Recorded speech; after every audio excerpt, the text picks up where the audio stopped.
여러분, 오순절날 성령이 말하게 하심을 따라 다른 언어들로 말하기 시작한 것은 단순히 방언을 했다 라는 그 자체의 의미보다 더 중요한 것은 이미 말씀드린 대로 하나님의 놀라운 경륜과 섭리를 나타내고 있다 라는 것입니다. 며칠 전 말씀드린 것처럼 창세기 11장에 인간의 반역 때문에 하나님께서는 사자를 보내서 사람들의 언어를 흩어버렸다 라는 것입니다. 그리고 모든 민족으로 나누어 버렸다는 것입니다. 그래서 서로가 서로의 말을 알아듣지 못한 것이죠. 온 땅의 언어가 그 당시에는 하나고 말이 하나였더라. 그런데 주의 사자가 내려가서 그들의 언어를 혼잡게 하여 그들이 서로 알아듣지 못하게 하자. 그러므로 그 이름을 바벨탑이라 하니 이는 여호와께서 거기서 땅의 언어를 혼잡하게 하셨습니다. 여호와께서 거기서 그들을 온 지면에 흩으셨더라. 그런데 오순절 날이 뭘 의미한다고요?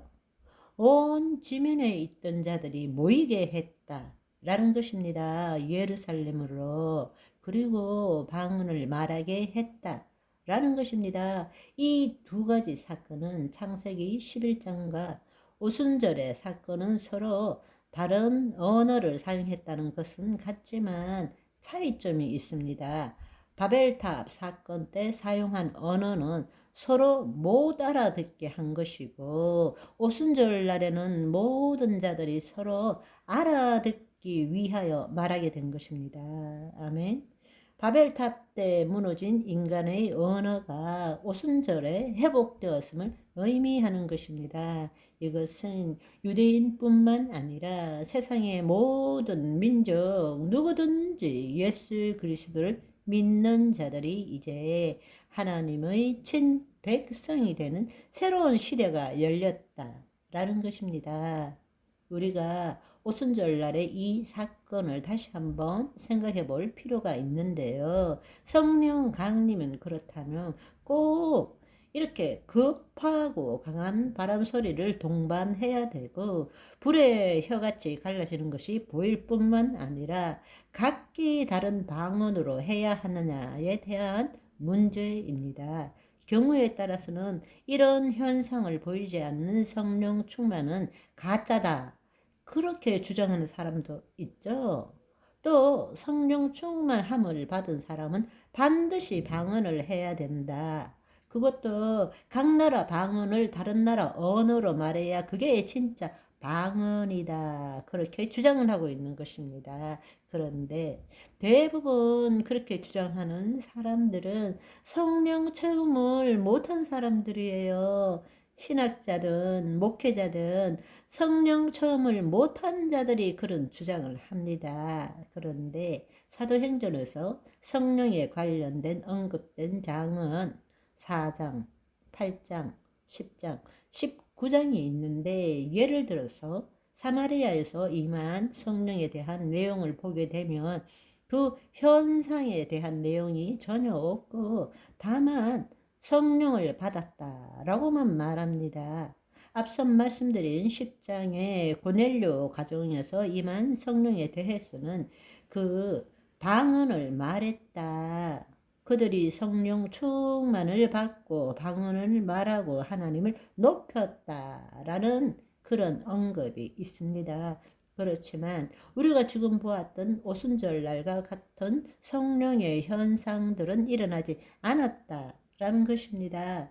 19장의 에베소에 있는 사람들에게 성령이 임했을 때는 그때는 성령의 있음도 알지 못했다라고 했는데, 바울이 복음을 풀어서 가르치고 안수하니까 성령이 임했습니다. 그럴 때 방언도 하고 예언도 했다라는 기록이 있습니다. 그러니까 성령 충만을 할 때 방언하는 경우도 있지만 그렇지 않은 경우도 얼마든지 있다라는 것입니다. 그러니까 성령 체험을 제대로 하면 반드시 방언을 해야 한다, 그거는 사실이 아니라는 것입니다. 또 한편으로 사도행전 2장처럼 바람이 불고 막 불의 혀처럼 이렇게 해야만이 진짜 성령 체험을 한 거다. 너 아니라는 것입니다. 그러니까 오순절 날의 그 성령 강림은 바로 하나님께서 새로운 시작을 알리는 징표이기 때문에 이 시대에 일어날 수 있는 그런 일들을 대표적으로 보여주시는 것입니다. 예를 들자면 이전에 한 번도 해보지 않았던 엄청난 건설 공사를 시작하는 기공식을 한번 생각해 보시면 처음에는 시작을 알리는 예로서 다양한 행사를 하고 대표적인 폭파 작업도 보여주고 시범적으로 삽질도 하게 됩니다. 그렇지만 그 후에 공사가 시작될 때에 매번 그 기념식 때와 똑같은 일을 하는 것이 아니잖아요. 그죠? 그런데 우리는 그 오순절 날에 일어난 것과 똑같은 일이 일어나야만이 성령 처음이다. 이렇게 말하는 것은 성경의 다른 말씀들을 부정하는 것과 똑같다.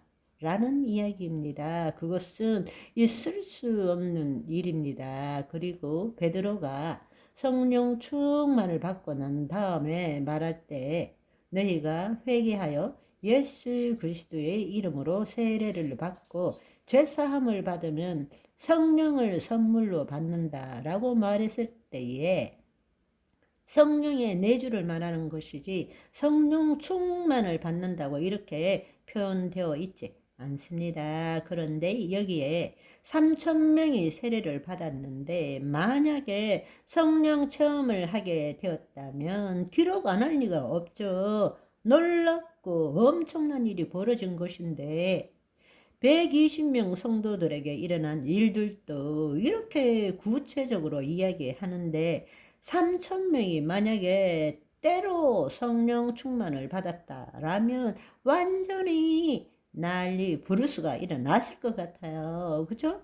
막 그건 있을 수 없는 천국에서나 볼 수 있는 일들이 일어난 것인데 그걸 기록하지 않을 이유가 없는 것입니다.